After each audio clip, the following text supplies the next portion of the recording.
Conversa de classe com Mayra Cangelino. Mentes únicas em conversas plurais.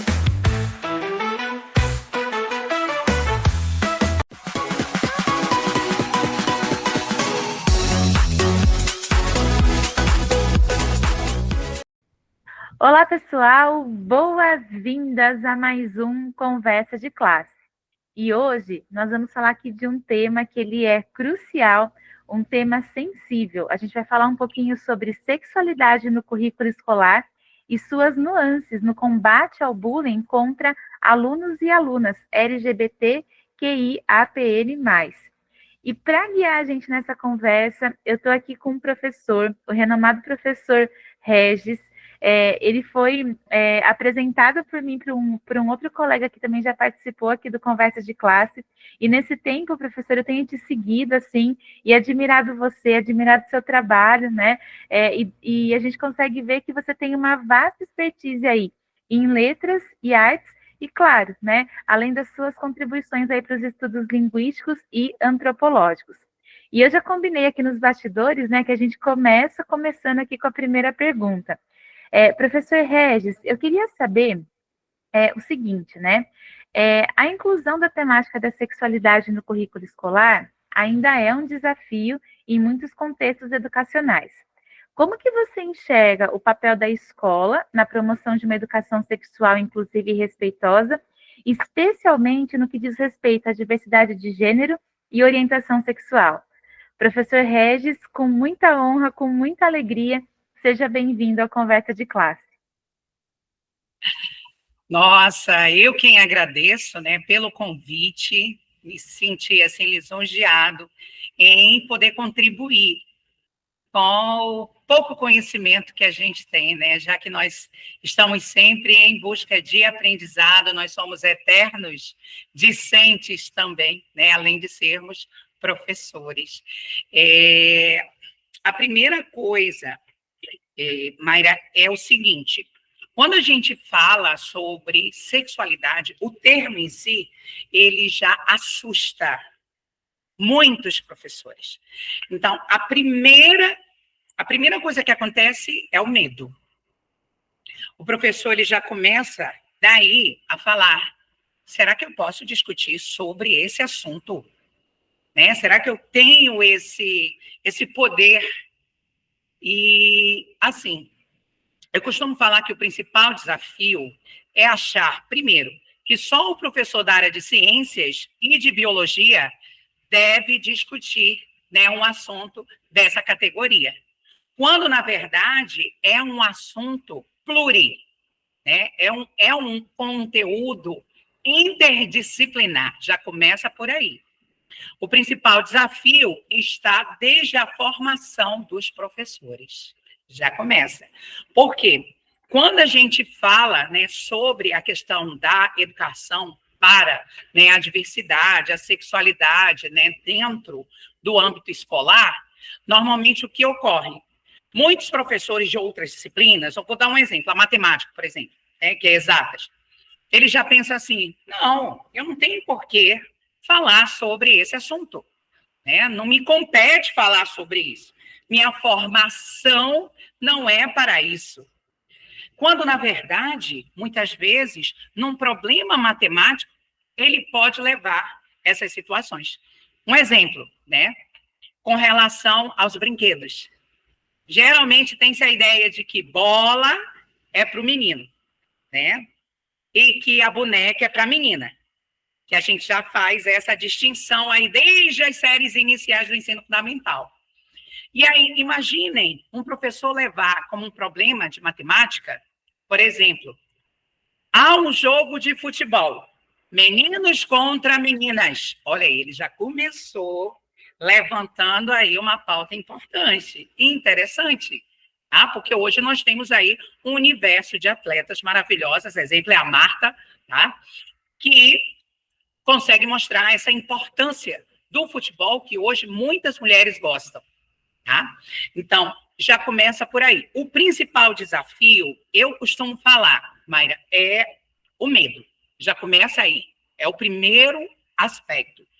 Segundo, está relacionada às legislações, né? Qual é o meu amparo legal para discutir sobre uma temática tão sensível? É engraçado, como eu trabalho, né, com os estudos já faz um tempinho, né, os estudos da sexualidade, até o meu trabalho mesmo, minha pesquisa, né, é gerada em torno de temática LGBTQIAPN+,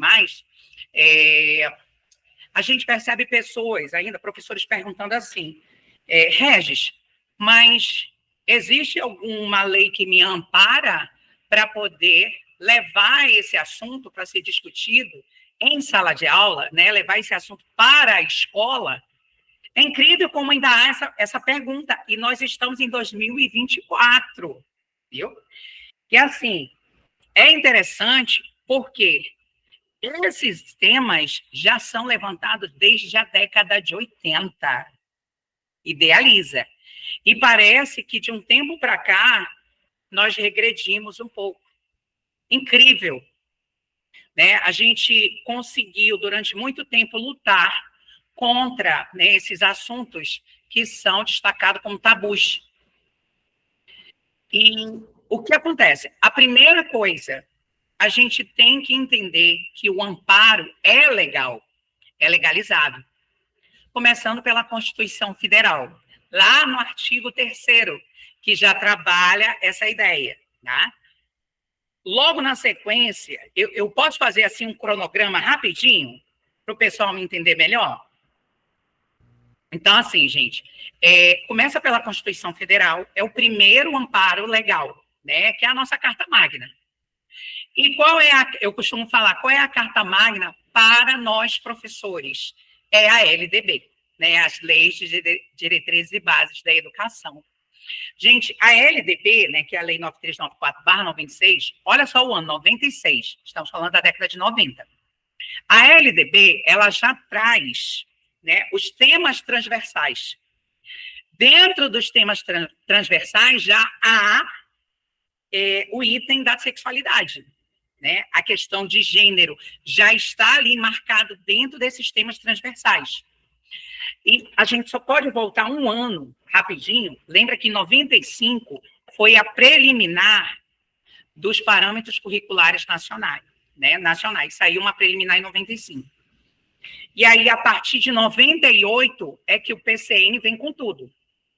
Então, olha só, dá para a gente trabalhar aí, partindo da Constituição, pegando a LDB, e lembra que depois da LDB, todos os outros documentos que vêm nortear o nosso processo de ensino, aprendizagem, são documentos que vêm atualizar as leis da LDB. O PCN, no ano de 98, por exemplo, ele vai trabalhar, né, a questão já da temática da sexualidade lá nas séries iniciais da educação mesmo, do ensino fundamental, né, o ensino fundamental que o pessoal conhece como ensino fundamental 1. O ensino fundamental 2 é aquele que compreende do 6º ao 9º ano. Então, no ano de 98, nós vamos ter já essas temáticas sendo levantadas dentro do PCN, ainda aí, ó, da educação básica, detalhe. E só no ano de 2000 é que chega o PCN do ensino médio. O que é interessante? Por incrível que pareça, Mayra, existe mais discussão em torno de sexualidade nos parâmetros curriculares nacionais do ensino fundamental do que no próprio ensino médio. E o mais interessante ainda é o seguinte, que eu também pontuo como desafio. O ensino fundamental 1, a educação infantil mesmo, o que acontece? As pessoas, quando a gente fala em sexualidade, muitas pessoas ligam a um teor negativo. E elas não devem pensar dessa forma, tá? Elas devem trabalhar a questão que envolve, por exemplo, assim, a linguagem que é adotada para as crianças não é a mesma linguagem adotada para os adolescentes. Sabia que eu acredito que seja o medo de muitos pais, né? Principalmente aqueles pais, né, que têm uma visão mais conservadora, às vezes até uma visão mais fundamentalista, Eles pensam que a gente vai tratar como a linguagem, tá? Eu vou dar um exemplo aqui, bem clássico. Quando se fala em sexualidade para a criança, ali, para o menino das séries iniciais, ele já pensa assim, meu Deus, ele vai falar sobre virgindade, por exemplo. É óbvio que o professor, ele não vai falar sobre virgindade com uma criança que está ali nas séries iniciais. Não tem nem lógica, gente. É incoerente.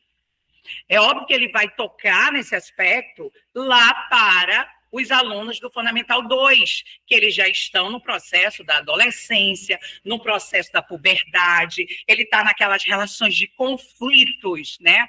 Fortíssimos conflitos existenciais, ele está se descobrindo, é muito, a gente sabe que é a fase mais complicada é a fase da adolescência. E assim, se a gente começar a trabalhar a mesma linguagem, e tudo vai começar através da formação de professores. Mas eu quero falar sobre isso mais adiante, tá? Então, tudo começa por aí. Deixa eu só terminar aqui minha cronologia, né?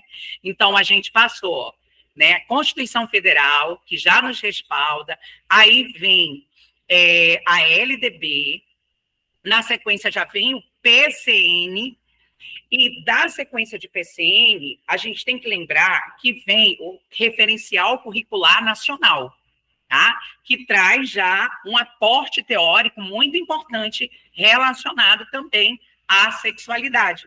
Porque, gente, é desses referenciais, dessas discussões de referenciais, é que surge também a ideia para as diretrizes, né? As diretrizes curriculares nacionais. Daí vai para a BNCC, olha como é uma sequência, né? Vai para a Base Nacional Comum Curricular, enfim, até chegar àquela grande discussão que foi o PNE. Lembra que o PNE ele foi discutido, né, lançando metas que era para nós trabalharmos de 2014 até 2024. Olha só, nós estamos no ano final do PNE, né? Desses planos nacionais de educação. Agora, assim, é interessante porque quando nós estávamos avançando muito, Mayra, avançando bastante, foi no período em que muitas bancadas evangélicas do Congresso começaram a levar para a discussão a ideia: vamos tirar essas palavras, nada de orientação sexual, né? Não pode ter essas palavras. E assim, eles tiraram essas palavras-chave, na verdade, viu? Como uma forma de dizer: vamos despreocupar os pais. O principal desafio, até hoje, ainda é esse. Pessoas que não são da área se acharem no direito de discutir sobre isso. Infelizmente, ou felizmente, enfim, né, é estranho a gente falar, mas assim, a gente vive num país democrático, né, democrático. Então, assim, muitos deputados acabaram por fazer nós regredirmos ao invés de avançar, tá? E é essa luta que a gente tem. O segundo é relacionado ao próprio processo de formação. Mas, como eu já falei, nós vamos elencar isso mais adiante. Vai, pode comandar aí, porque eu já estou falando demais, Mayra, perdão. Imagina, professor, eu acho assim, de uma riqueza, porque o nosso público aqui no Conversa de Classe é de docentes, né? Mas também de graduandos. Então, um pessoal que ainda vai chegar na sala de aula, que ainda está se preparando. Então, acho que é elementar mesmo a gente poder trazer esse processo histórico dessa discussão, né? Até porque, quando a gente fala da questão da sexualidade, a gente não está falando apenas de discutir a sexualidade em si, né? Mas uma realidade que ainda é muito presente nas escolas é que os alunos LGBTQIPN+, né, eles sofrem com o bullying e a discriminação dentro das escolas. Eu queria perguntar, professor, como que a gente pode desenvolver estratégias eficazes para combater, né, e promover um ambiente escolar mais seguro e acolhedor para todo mundo, né? A gente não está falando só desse público, mas quando a gente fala de acolhimento, a gente tem que falar de acolhimento para todo mundo, né? Olha, quando a gente fala do bullying, nós já temos que colocar na mente das pessoas que o bullying, ele é uma violência. Já começa por aí essa discussão, né? E essa violência, na verdade, Mayra, ela sempre existiu. Sempre existiu. Só que durante muito tempo, as pessoas, elas levavam só no gracejo, na brincadeira. Ah, mas a gente só está brincando. Mas até que ponto essa brincadeira não está afetando o psicológico, né, daquele estudante? Então, assim, já começa por levar a discussão do bullying. Eu costumo falar isso muito nas palestras que eu dou nas escolas, né? Eu faço um projeto muito grande aqui, ligado à questão da educação para a diversidade nas escolas do município. E, assim, uma das minhas principais falas é o apoio da família. Porque, muitas vezes, aquele comportamento daquele aluno que pratica o bullying, muitas vezes reflete bastante o seu processo de interação dentro de casa. Já começa por aí. Então, tem que ter esse diálogo com os pais, com a comunidade. Se a gente quer realmente encontrar a raiz para o combate ao bullying, a gente precisa fazer com que todos se unam por essa causa. É muito fácil jogar, como a gente fala, né, nos peitos dos professores, para encontrar estratégias pedagógicas contra o bullying. Mas nada melhor do que levar essa discussão, por exemplo, para o PPP das escolas. Já começa por aí. Porque o projeto político-pedagógico, ele não tem que ser construído apenas pelo gestor, pelo apoio pedagógico ou pelo corpo docente. Tem que ter o apoio da comunidade. A comunidade, ela tem que ter voz, até porque todo mundo tem que se responsabilizar pelas consequências. É muito fácil eu pontuar o erro do coleguinha, né? Mas, e se eu estou envolvido no momento de colocar ali no papel essas estratégias? Eu também carrego comigo a responsabilidade. Então, eu costumo falar que já começa por aí, né? A principal estratégia é chamar a APMC. Por isso que a gente tem, né, a Associação de Pais e Mestres de Comunidade.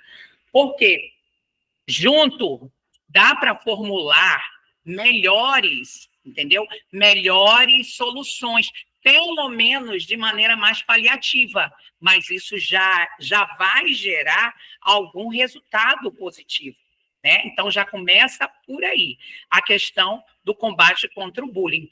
Por quê? Porque o bullying ele surge de várias maneiras. Ele não surge só para os alunos que são LGBTs. Não, não apenas.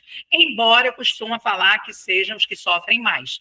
Porque dentro, se você parar para pensar, dentro até dos documentos norteadores, né, como, por exemplo, a questão que envolve os parâmetros curriculares nacionais e as diretrizes, não há a palavra LGBT. Não há, Maia, não há. Então, assim, você percebe que dentro de todo esse grupo é o que fica mais à mercê da situação, é o que fica mais vilipendiado. Né, é o grupo dos alunos LGBTs. Por quê? A questão, existe o bullying racial, existe o bullying, né, voltado ao campo sexista, tá? Então, existe o bullying voltado ao campo do machismo mesmo presente. Então, assim, existem vários tipos de violências que acabam sendo propagadas. Hoje, nós temos muitas discussões. Antigamente, a gente não tinha tanto esses termos, né? A questão do sexismo, a questão de identidade de gênero, tudo isso sempre existiu. Mas, assim, as palavras, elas começaram a entrar. E uma coisa que eu observei também é que, cada vez que se amplia a nossa sigla, tá? Eu falo nossa como identidade, já que eu estou na sigla, né? Lembra que tudo começou com GLS, depois foi para LGBT, aí a cada ano, se você parar para pensar, aumenta uma letrinha, né? Aí LGBTQ. O que sou eu sou queer, tá? É isso. Eu me categorizo como queer, tanto que meus estudos, né, estão muito ligados à questão dos estudos queer. E aí, assim, LGBTQI, aí vem APN, aí tem um mais. É incrível que a cada letrinha que aparece, mais incomoda as pessoas. É incrível. E assim, a gente tem que parar para, sabe, para começar a raciocinar. Tem gente que fala, mas qual é a necessidade disso? Isso vai ficar muito difícil. Antigamente, a gente não usava certos termos que hoje são comuns, tá? Com o advento da tecnologia, a gente acabou se adaptando a muitas terminologias. A mesma coisa vai acontecer no campo, né, da sigla, por exemplo. Então, tudo começa por aí. Eu costumo falar, Mayra, que a gente só vai ganhar mais poder nessa discussão quando o Ministério da Educação, por meio de toda a sua equipe multidisciplinar, conseguir colocar no papel, em documentos norteadores, o termo. No dia que surgiu o termo LGBT, já ajuda muito. Hoje a gente já vê pastas, por exemplo, lá no Ministério dos Direitos Humanos e Cidadania, existe uma pasta, né, específica de ações voltadas para o LGBTQIAPN+. Existe a pasta específica, né, das ações. No dia que a gente conseguir trazer isso para os documentos norteadores, tudo vai começar assim a andar. Tudo vai começar por aí, tá? Vai lá, amor. Professor, eu até já falei, né, em conversas com professores, eu não tenho especialidade na questão, né, mas quando aparece informação de professores, eu acho que também é uma obrigação a gente discutir. Eu sempre falo assim, se você se esforçou para aprender um nome novo de um objeto, vai ser muito fácil você aprender também o nome novo de uma pessoa que se identifica, né? Porque quando a pessoa está falando que ela se identifica, ela está falando de algo que é dela, né? E é por isso que a gente tem que respeitar e a gente tem que sim trazer os termos aí para o dia a dia, né? E você mencionou um pouquinho dessa questão do queer, né? E você tem uma pesquisa em linguística queer, né? Não sei se eu estou falando o nome certinho, você me corrige aí depois, né? E aí você explorou especificamente os estudos do Pajubá. Eu queria saber como que essa perspectiva linguística pode contribuir para uma abordagem mais inclusiva e sensível à diversidade sexual no ambiente escolar. E é claro, se você puder contar um pouquinho aí para a gente dessa pesquisa, vai ser uma alegria a gente saber aqui também. Tá. Eu tenho muito orgulho hoje, né, da minha pesquisa do Pajubá. Por quê? Eu fui o pioneiro nisso, né, nos estudos do Pajubá em nível de mestrado no Brasil.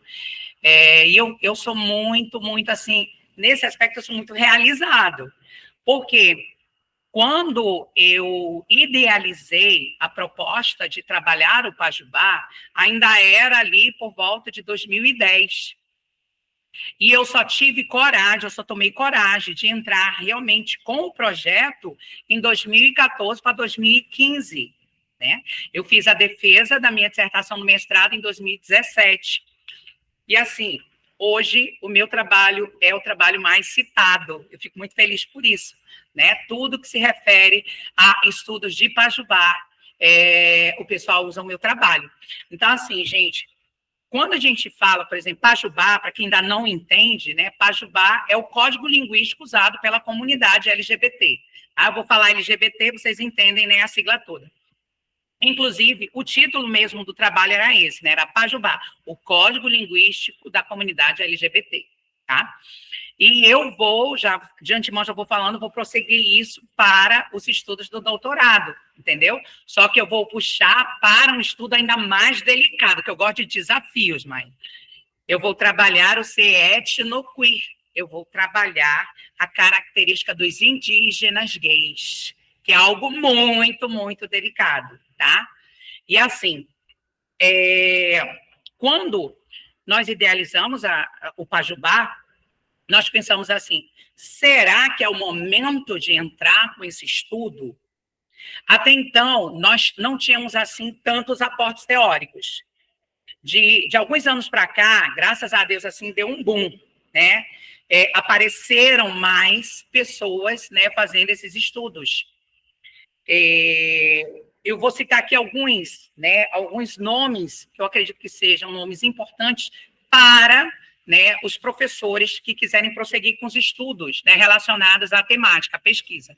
Então, assim, gente, o Pajubá, ele é o código falado principalmente pelas travestis. Já começa por aí, né? E é elas quem estão na linha de frente contra o perigo. Inclusive, vocês sabem, o Brasil ainda, infelizmente, é o país no mundo que mais mata LGBT.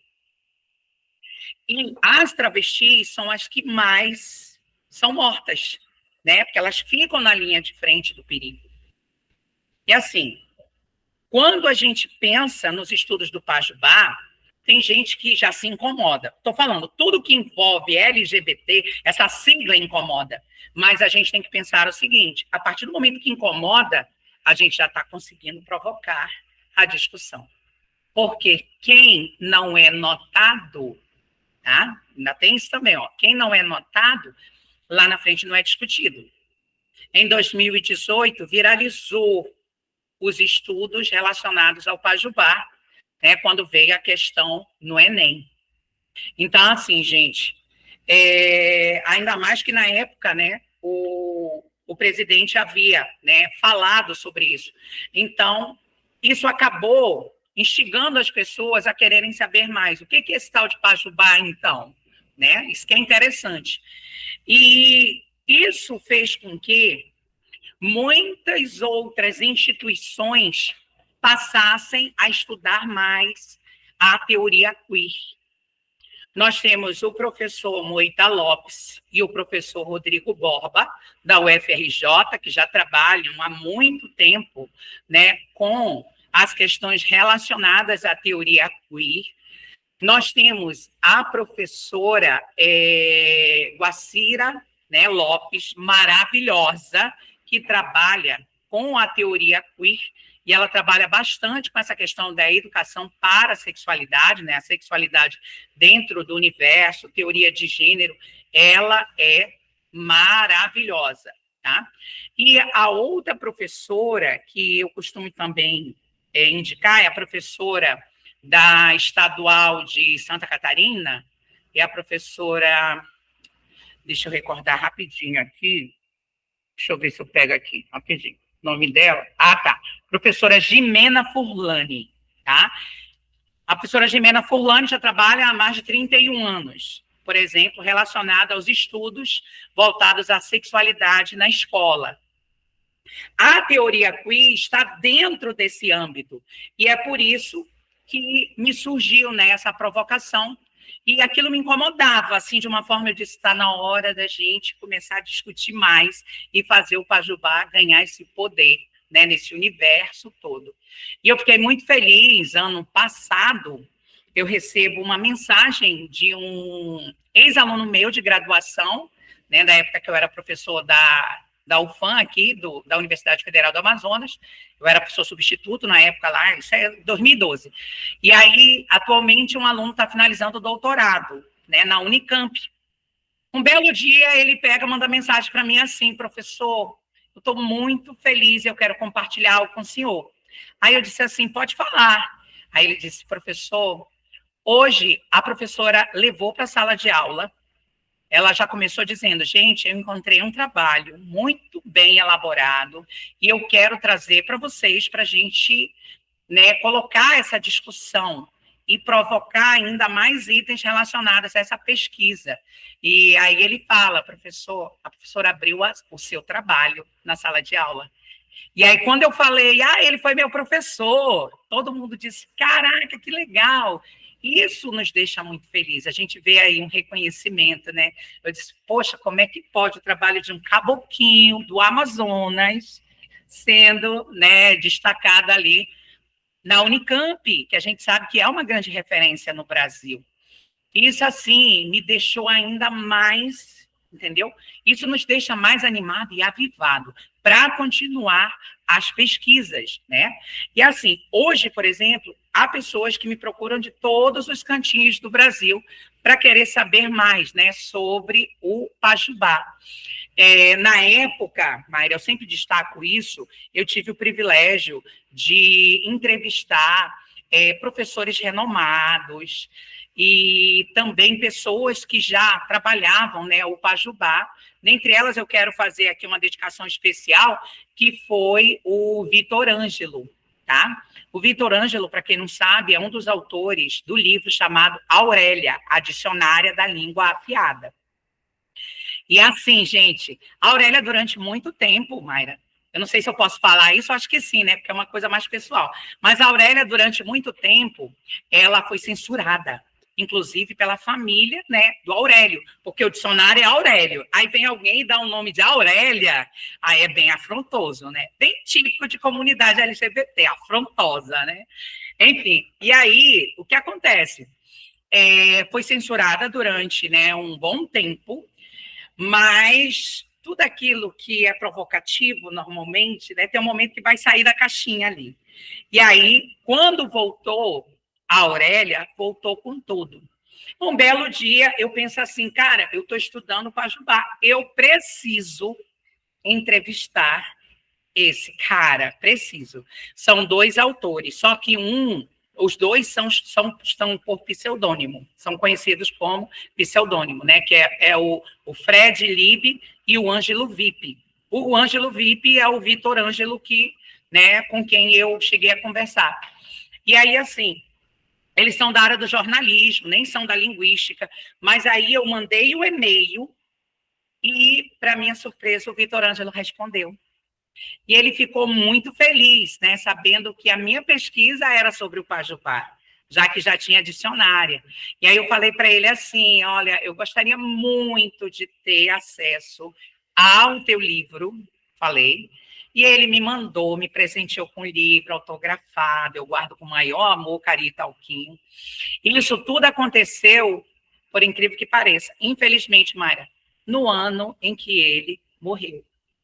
Olha só como são as coisas. Eu consigo fazer esse contato todo de 2014 para 2015, e quando foi no mês de novembro, né, inclusive a gente vai, né, inteirar aí mais um ano de morte do Vitor Ângelo. Ele teve um infarto.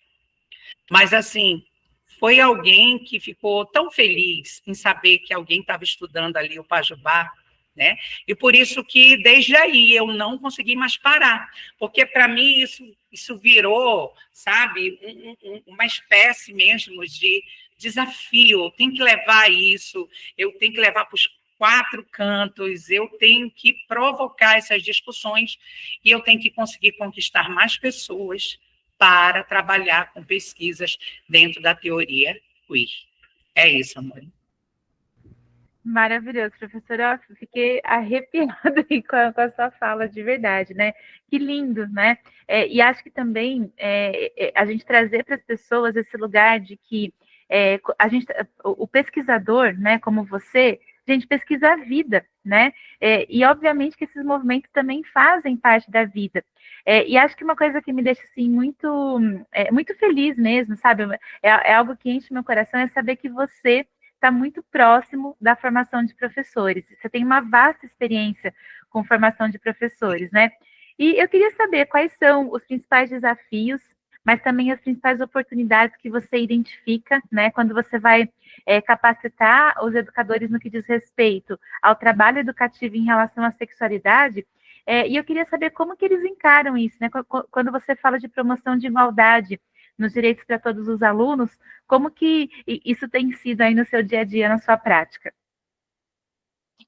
Nossa, assim, quando eu chego aos municípios, né, esse não é o primeiro município por onde eu passo, tá?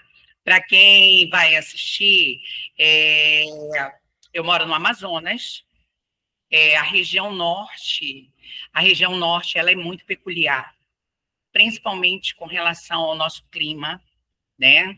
Principalmente com relação à seca. Enquanto no sul tem a cheia, né? Aqui nós temos a seca. Existe um período de cheia também, mas a seca ela acaba prejudicando muito a economia, entendeu? Da gente, bastante. E assim, eu sou professor da plataforma Paulo Freire, né, da plataforma que trabalha com PAFO, desde o ano de 2012, né, eu trabalho pelo PAFO, e já passei por vários municípios do estado do Amazonas, inúmeros municípios mesmo.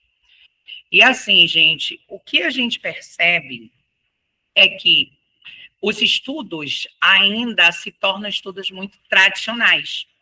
Então, a gente trazer essa pegada nova, né, uma linguagem mais tecnológica, trazer termos que nunca foram levados, né, para a sala de aula, porque, para quem não sabe, o PAFO é formação de professores. Geralmente são professores que estão fazendo uma segunda licenciatura, né?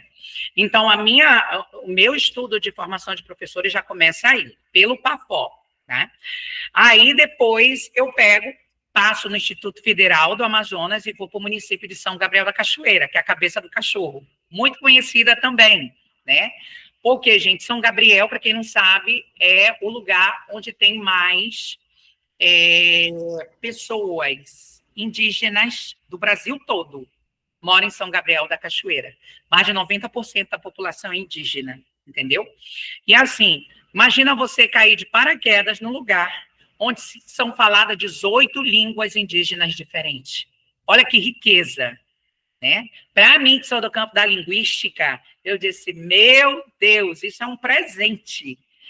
E assim, lá eu começo a trabalhar com a formação de professores da educação escolar indígena, né? Então, eu vou pegar aí uma classe ainda, né, também dentro dessa classe, né, marginalizada, né, que a gente sabe que entram aí os quilombolas, entram os indígenas, entram os LGBTs, então tudo isso entra, né, nessa classe marginalizada. E aí eu já começo a fazer todo esse estudo de formação com os professores. Quando eu chego ao município, atualmente eu moro em Tefé, né, que é um município do estado do Amazonas. E quando eu chego ao UEA, o legal é isso também, Mayra. Eu passei pela UFAM, pelo IFAM e estou na UEA. Ou seja, são as 3 casas que nós temos, né, que são das universidades públicas daqui. E assim, visões diferentes, né? Mas uma coisa eu vi em comum. Ainda não tem uma formação de professores que leve de verdade os estudos de teoria queer. É aí que começa. Por quê? Quando a gente fala de teoria queer, automaticamente a gente toca no assunto de identidade de gênero. Automaticamente a gente vai levar os estudos de sexualidade. É automático. Não tem como falar de teoria queer sem discutir assuntos de identidade de gênero, de sexualidade, ou seja, é a própria educação para a diversidade, a própria. Quando eu chego ao município de Tefé, teve algo que me chamou muito a atenção, muito. Inclusive, eu estou escrevendo um artigo sobre isso, tá? De antemão, já estou dizendo. Mayra, nós temos um bairro LGBT no município de Tefé. Olha só. Geralmente, a gente vê esses lugares, né, de identidade mais nas grandes metrópoles. Por exemplo, São Paulo. A gente sabe que São Paulo, né, congrega aí, olha a palavra, né, só para afrontar, congrega um grande número de LGBTs. A parada LGBT de São Paulo, né, a parada para a diversidade lá, é a parada mais poderosa que existe no mundo, né? Inclusive, tem gente que vem de fora, né, para o evento da diversidade. E assim, imaginem você chegar a um município do estado do Amazonas e se deparar com um bairro LGBT. Isso, nossa, isso na hora estalou assim, eu preciso saber mais sobre isso, preciso. E é interessante porque o bairro fica do outro lado do rio, usa catraia para ir para lá. Olha que coisa legal. E assim, agora não, porque está seca, fica tudo, né? Tem a estrada. Mas depois que encher, tem que ir de catraia, é do outro lado do rio. Olha que coisa interessante essa metáfora, né? Olha aí, do outro lado, ou seja, já estão ali, né? As margens estão do outro lado, olha aí, ó, entende a metáfora. E assim, gente, isso me chamou a atenção e me provocou realmente. Eu preciso estudar mais sobre esse povo, preciso ouvir a comunidade daqui. E aí eu comecei eu não pontuei, mas assim, eu sou professor, né, das disciplinas de metodologia, eu sou professor de estágio supervisionado, né, minha principal disciplina é estágio supervisionado. E eu amo, embora dê muito trabalho trabalhar com estágio supervisionado, mas assim, gente, é uma disciplina que me proporciona algo que outros professores não têm. Eu tenho um contato direto com os professores, entendeu? E isso é bacana.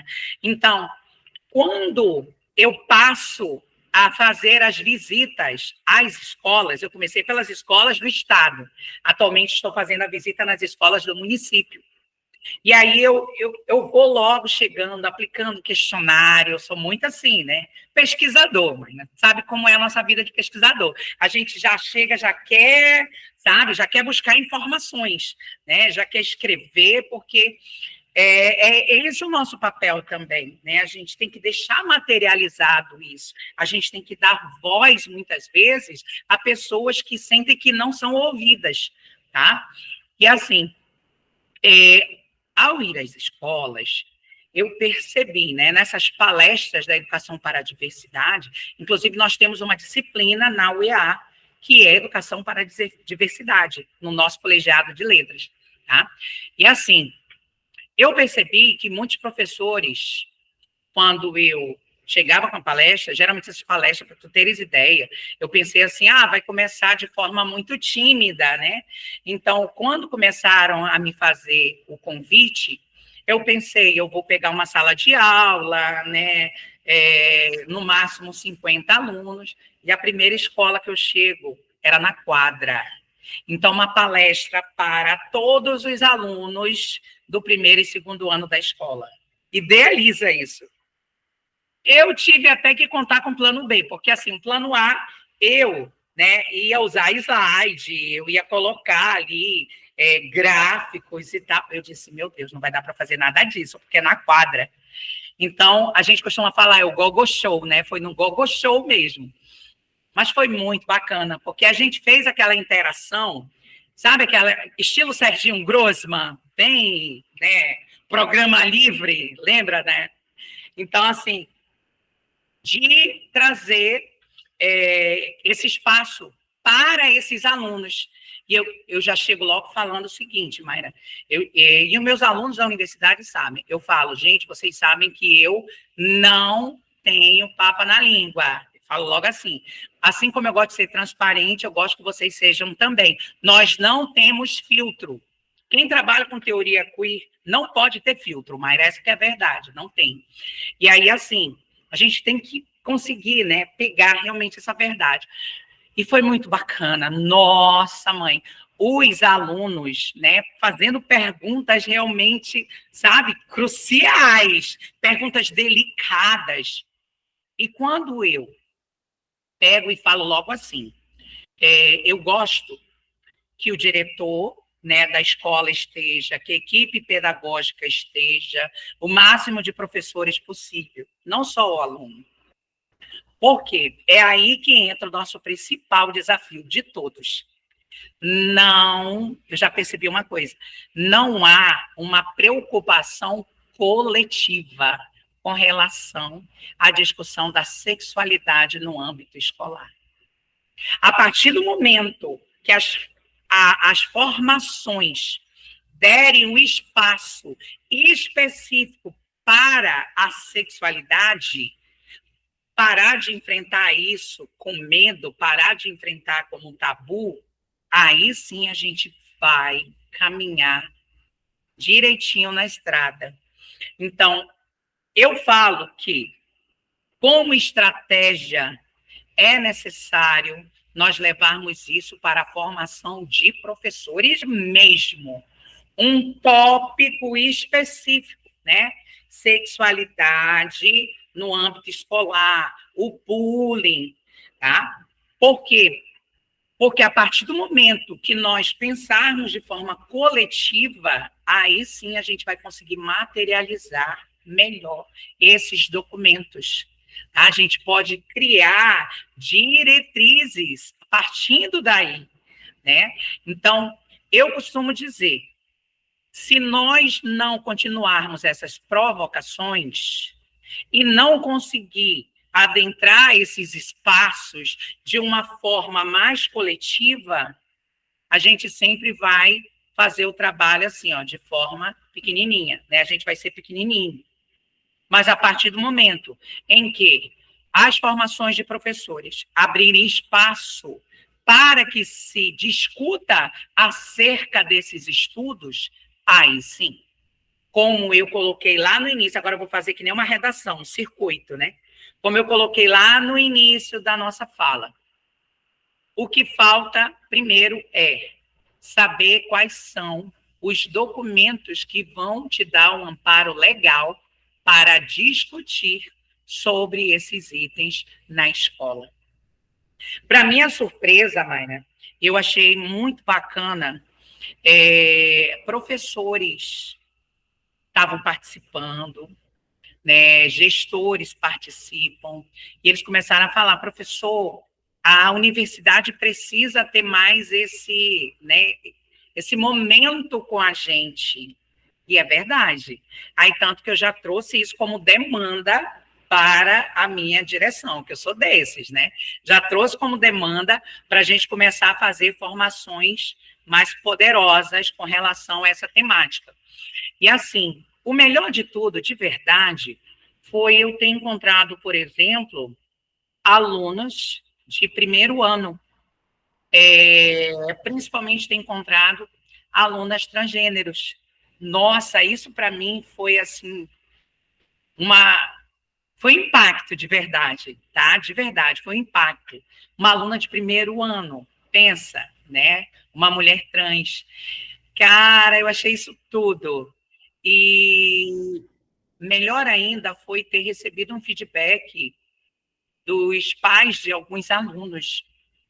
Eles vieram, né, entrar em contato comigo, alguns foram no meu Instagram, né, e falaram assim, professor, eu quero agradecer muito a palestra que o senhor deu na escola.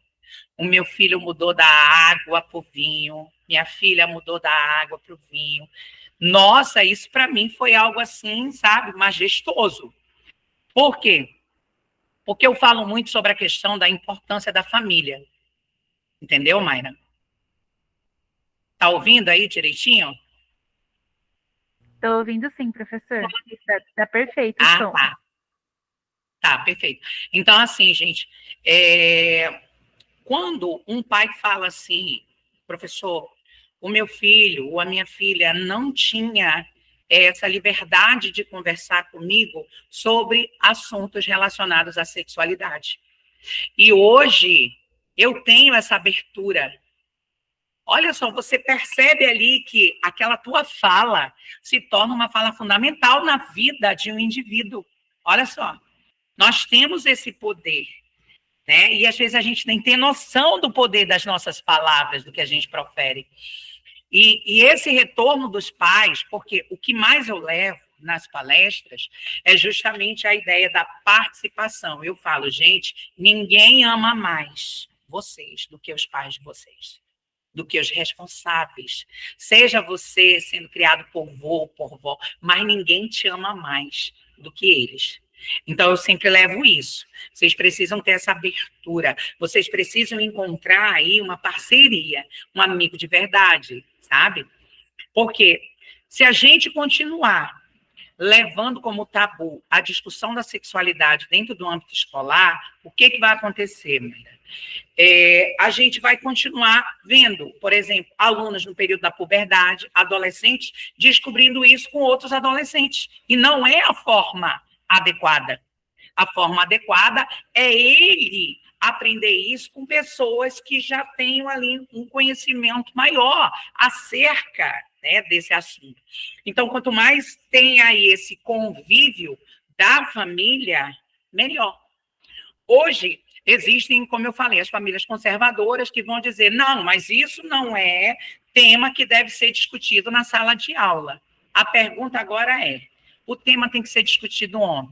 Dentro da igreja, ainda, né, sendo trabalhado de uma forma muito superficial, né, de uma forma muito metaforizada? Não, na verdade, tem que ser trabalhado em todos os aspectos, seja dentro da igreja, seja dentro da escola e principalmente seja dentro de casa. Por quê, gente? Porque é aí que se faz o processo todo, viu?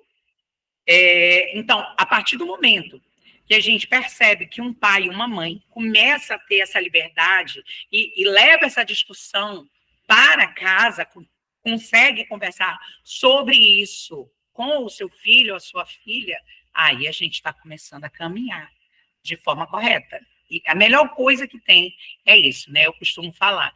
Então, ter esse feedback foi, assim, imprescindível. Outra estratégia pedagógica, Mayra, é com relação aos cursos de especialização.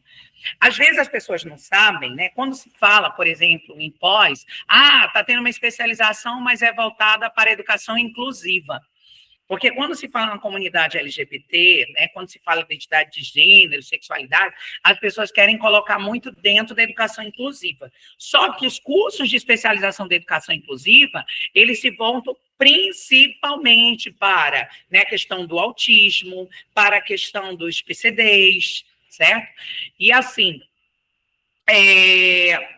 quando a gente para pensar num curso de pós-graduação, como, por exemplo, hoje existe na Universidade Federal do Rio Grande do Sul, existe uma especialização totalmente voltada para a sexualidade na escola, ensinando construção de currículos que tragam disciplinas para melhorar o processo de formação com os professores. Viu? Então, assim, hoje nós temos um acervo muito maravilhoso. E eu já quero pontuar que eu acredito que deveria ser a Bíblia para todos os professores. Existe um PCN, Mayra, que é o PCN volume 10. Se tu puderes depois, né, conseguir divulgar melhor isso em formato de imagem, não sei, eu agradeceria. Mas existe, gente, um PCN, que é o volume 10, que ele vai trabalhar 2 itens, que é a questão da pluralidade dentro do processo étnico e vai trabalhar justamente o tópico de orientação sexual. Olha que coisa legal. Então, tem muitos professores que não sabem que existe um volume do PCN específico para nos dar as informações, para nos guiar ali, ó. Como é que eu vou levar essa temática para a sala de aula? Viu? Isso é muito bacana. E outro referencial que eu costumo também passar, né, além dos livros da professora Guacira Lopes Louro, né, e da professora Firmino, eu costumo falar o seguinte: existe um projeto curricular, uma proposta que foi trazida pelo município de Palhoça. Nossa, que documento perfeito, gente. De verdade. Eu até coloquei alguma coisa. É a base curricular da Rede Municipal de Ensino de Palhoça. Eles criaram um documento tão maravilhoso que hoje já está sendo um documento também que está ajudando outras escolas a levarem a temática da sexualidade nos seus projetos políticos pedagógicos. Olha só que legal. Porque tem itens ali que são discutidos, que até então as pessoas, caraca, nem sabia que isso já era discutido, que bom. Então, assim, de parabéns, né, o pessoal do município de Palhoça. Atualmente eu tenho um colega de trabalho aqui, né, que é o professor Dimar, eu fico muito feliz para ver como são as coisas. Deus é tão maravilhoso que coloca as pessoas no caminho da gente, né? Ele estava na elaboração desse material em 2020 e hoje ele está aqui sendo meu colega no Amazonas. Olha só, que coisa interessante, né? Os caminhos se cruzam. E, assim, então tudo começa por aí. A gente tem que buscar esses aportes teóricos, a gente tem que começar realmente a ler mais. Hoje tem muitos professores que querem cobrar, mas muitas vezes não gostam de ser cobrado. Como eu falei no início, né, da nossa entrevista, eu falei que nós somos eternos estudantes, a gente estuda o tempo todo. Então, a gente precisa se colocar assim para os estudos de teoria queer, para os estudos de educação para a sexualidade. A gente tem que começar a entender e tem que levar esse assunto, mas como um aspecto importante. Nós temos que tirar essa discussão das mãos de pessoas que não sabem discutir. É essa que é a verdade, tá? A gente tem que parar de deixar, por exemplo, na mão do legislativo discutir e tomar as decisões pela gente. Não, pelo contrário. Nós, professores, também temos uma voz muito forte, viu? Então, a gente tem que começar a criar, tá entendendo? A criar todo esse mecanismo que possa realmente, obrigada, que possa realmente mudar a realidade. Nós temos essa voz, nós temos, só que a gente sabe que muitas vezes a gente fica muito à mercê do sistema, e aí a gente acaba se calando. A gente tem que tomar essa coragem mesmo, entendeu? E botar quente, e só assim a gente vai mudar, tá? Com certeza, essa realidade. Professor Regis, que entrevista maravilhosa, né? Que fala emocionante, assim, ó, eu tô de fato sem palavras para poder te agradecer, né? Eu ficaria o dia inteiro aqui te ouvindo, né? Acho que a gente poderia aproveitar assim muitas horas, porque você tem muito conhecimento, muita sabedoria e com certeza uma fala aí que vai fazer a diferença na vida de muita gente. Eu quero te agradecer e quero te perguntar, você quer se despedir aqui do pessoal, quer deixar uma palavrinha final para o pessoal que acompanha a conversa de classe? Quero sim. Eu sei que muitos, né, que assistem a conversa de classe pensam numa educação diferenciada. A gente luta muito por uma educação de qualidade, por uma educação que englobe todas as pessoas, independente de raça, independente, né, de comunidade, de tribo que pertença, e eu falo tribo no sentido das tribos urbanas mesmo, né, já que nós somos aí compostos por várias tribos urbanas. Então, assim, a temática que foi tratada hoje, ela não deve ficar apenas na nossa entrevista. Ela tem que ser levada para discussão na escola. Tem que ser levada. Na hora da construção do projeto político-pedagógico, já tem que colocar lá na pauta do projeto, né, a temática da sexualidade, do combate ao bullying, viu? E outra, desde cedo já dá para a gente conseguir levar isso para fórum de discussões, né? Ouvir mais os pais, tá? Às vezes, os pais eles não sabem também como contribuir. Então, a gente também tem que levar, né? Tipo assim, tomar essa iniciativa, seja num fórum de discussão, né? Seja numa mesa redonda, numa roda de conversa, mas as estratégias elas devem surgir a partir disso, tá? Muitas vezes numa reunião, que às vezes se resume para entrega de notas, gente, pega de surpresa os pais, tá? Faz na reunião, leva a temática, leva situações, né? Claro, mantendo a identidade, né, dos alunos e tudo, né, a questão da ética, mas, assim, tem que levar situações reais para que essa discussão se prolifere, ganhe um destaque, né, para que os pais possam enxergar, eu posso contribuir de alguma forma. Professor, quero saber como eu vou contribuir. Então, eu eu faço assim esse apelo, né, para cada professor que assistir a nossa entrevista. Comecem a conversar entre os próprios professores, comecem a se respaldar dentro desses amparos legais, né, que a gente acabou contribuindo aqui de alguma forma. Mas, acima de tudo, tentem ter esse diálogo com os gestores, com o apoio pedagógico, para que a gente possa ter esses momentos com a comunidade. Tem que ser assim, só assim vai surtir um efeito de verdade. E agradeço e me coloco à disposição para quaisquer, né, melhores esclarecimentos em torno de teoria queer, em torno da educação para a diversidade, em torno de identidade de gênero. E assim, quanto mais pessoas tratarem da temática, óbvio, gente, mais pessoas, mais alunos nós estaremos ajudando. A gente vai mudar a realidade, por exemplo, de alunos que acabam procurando suicídio, porque não conseguem lidar com situações. Esse assunto é muito delicado, sim, mas tem que ser discutido, entendeu? De uma forma que mude totalmente a vida dos nossos acadêmicos, dos nossos estudantes, tá? E também das pessoas, né, que acabam se sentindo muito prejudicadas por não serem ouvidas, tá? É isso, né? Muito obrigada mesmo, professor.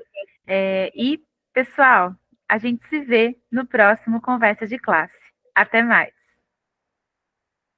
Beijo!